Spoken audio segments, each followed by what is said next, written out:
Donc dans cette vidéo, on va voir comment fusionner les deux branches en faisant un merge. Donc fusion de branches.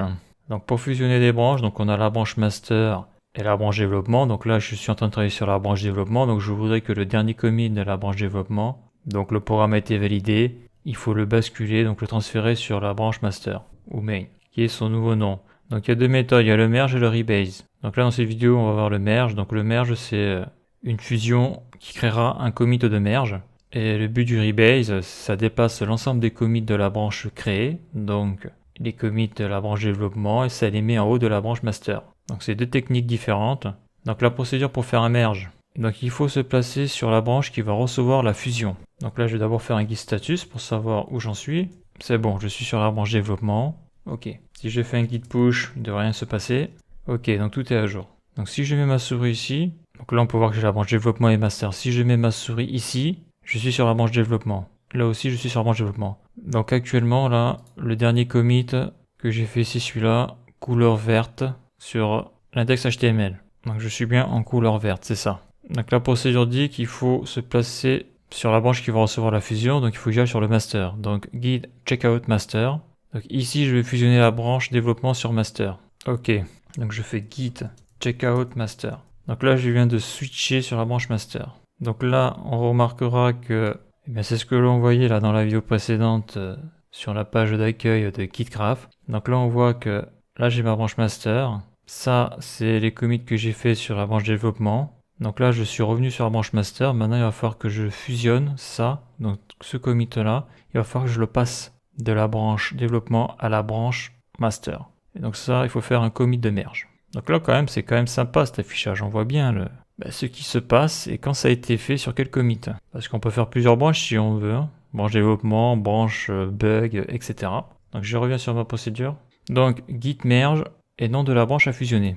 Donc ici la branche à merge et développement. Donc merge en anglais. Donc je suis sur merge. Merge. Donc c'est merge. Ça veut dire fusionner. Donc git merge. Donc je me mets ici. Je zoome un peu. Voilà. Donc git merge. Et le nom de la branche à fusionner. Donc la branche à fusionner, c'est développement. Entrée. Git merge development. Alors il me dit que... Donc là il me dit qu'il y a un problème avec le fichier style.css. Vos modifications locales apportées au fichier suivant seraient écrasées par fusion. Ouais, mais bon, c'est pas grave. Donc là, je vais essayer un truc. Donc git reset hard. Voilà. Git status. Et je suis sur la branche master. Donc git merge développement. Git status.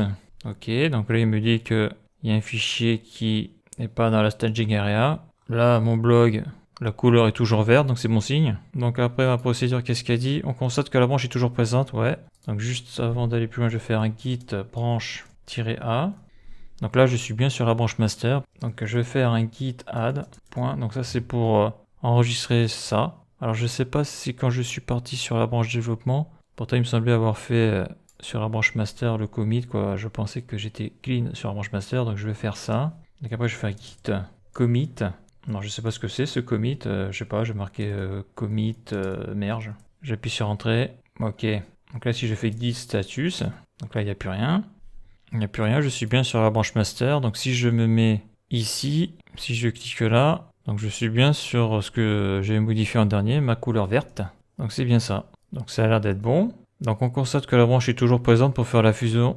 Git a créé un commit de merge. Ok, donc c'est moi qui l'ai créé. Bon voilà, donc après, donc là je vais refaire un git branche A. Donc git branche -a. Donc ouais, en plus je me suis trompé. Ouais, ça c'est le problème. Donc si tu oublies ton tiret, tu crées une branche. Donc là il faut que je supprime la branche développement et la branche A. Donc ça on le verra dans la prochaine vidéo. Mais avant je vais faire les commandes git pour voir les branches de manière graphique. Parce que là, donc là on a utilisé KitGraph pour voir un petit peu ce que ça donnait. Mais il y a la commande git log espace graph. Donc ça je vais la faire git log espace graph. Donc là on voit c'est la représentation graphique dans Git. Donc ouais voilà c'est particulier. Donc là je fais Q et donc l'autre représentation graphique c'est ça, CTRL C. D'ailleurs là j'ai oublié le $. Voilà. Donc là je vais faire un CTRL V. Et si je clique sur entrée, ben voilà ce que l'on a. On a le SHA-1, l'ID unique et après on a le commentaire du commit. Je fais Q, donc juste un petit truc vite fait. Donc si je fais un git checkout développement, voir si je peux y retourner. Donc oui, je peux y retourner. Par contre, comme là je n'ai strictement rien fait, si je fais un git checkout master, je devrais pas avoir de problème pour changer de branche. Si je fais un git status, ok, bon. Donc dans la vidéo prochaine, on verra comment on supprime la branche, parce que là maintenant j'en ai plus besoin, vu que j'ai rapatrié mon commit où j'avais modifié donc la couleur de l'index HTML, j'avais mis couleur verte, ben on peut voir que je suis bien sur master. On le voit ici. Si je fais un git log, on voit bien ici que mon commit là, donc là j'ai bien le head qui pointe sur ce commit là et je suis bien sur master. Et on voit bien que c'est bien couleur verte index, donc le commit que j'avais fait sur la branche développement. Alors avant d'aller plus loin, il y a quelque chose que j'ai envie de tester. Donc ça, je vais le fermer. Je vais mettre sur style CSS. Je vais dire style SCSS. Là, je vais mettre une autre couleur. Je vais mettre quelque chose que j'ai pas encore mis là, du rose. Je fais donc CTRL S. Je vais voir sur mon blog si ça a bien été pris en compte. Ça a bien été pris en compte. Donc là, ce que je veux faire, c'est un autre commit, voir si le commit est bien pris en compte. Donc je fais git status. Donc là, on voit qu'il a bien modifié le SCSS et le CSS. Git add espace point, c'est bon. Donc je fais git commit-m et là je vais marquer couleur rose, index HTML. Voilà, je fais entrer, c'est bon.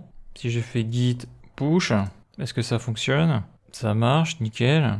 Donc si je fais git status, tout est bon. Et si je fais git log, donc on voit que le commit que je viens de faire couleur rose donc a bien été fait sur master, le head pointe bien sur ce commit là, et là on voit qu'au niveau du dépôt distant, le remote origin est bien sur master. Donc tout est bon. Donc si je me mets sur git graph, qu'est-ce que ça dit? Donc ça doit dire la même chose.